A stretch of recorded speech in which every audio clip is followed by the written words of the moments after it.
¿Sabes qué son las vías pecuarias y por qué es tan importante conservarlas? Las vías pecuarias, también llamadas cañadas, son las rutas tradicionales usadas por el ganado trashumante para sus movimientos estacionales en busca de los pastos más productivos. Las cañadas ejercen importantes funciones ecológicas, conectando ecosistemas alejados, incrementando la heterogeneidad del paisaje, actuando como reservorios de biodiversidad y permitiendo el mantenimiento de la ganadería trashumante. Life Cañadas es un proyecto pensado para mejorar el rol de la red española de vías pecuarias como infraestructuras verdes que conectan espacios de la red Natura 2000, restaurando su multifuncionalidad y asegurando un manejo adecuado y sostenible. Life Cañadas actúa en la red de las vías pecuarias de la Comunidad de Madrid, donde la pérdida de uso ganadero ha llevado a una situación de abandono y deterioro ecológico, y en la Cañada Real Conquense, donde se mantiene un uso ganadero regular, pero dificultado por la escasez de agua y las invasiones.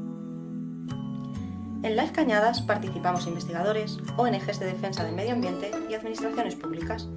Trabajamos conjuntamente para diseñar un plan de restauración específico para cada zona, acordando acciones y poniéndolas en marcha.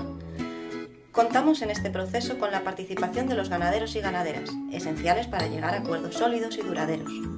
Entre las acciones que llevamos a cabo destacamos recuperación de las zonas erosionadas mediante cercados y majadeo, construcción de muretes de piedra, recuperación del uso ganadero en zonas abandonadas, construcción de abrevaderos y charcas, restauración de refugios y descansaderos, reamojonamiento en zonas invadidas y eliminación de escombreras e intrusiones. Durante todo el proceso de restauración, haremos un seguimiento del estado ecológico de las cañadas y su biodiversidad asociada. Y también contribuiremos a la sensibilización de la sociedad y aumentar el nivel de conocimiento sobre el valor de las vías pecuarias.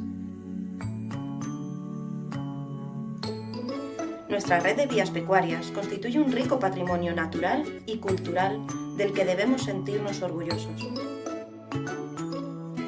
Su conservación también depende de ti.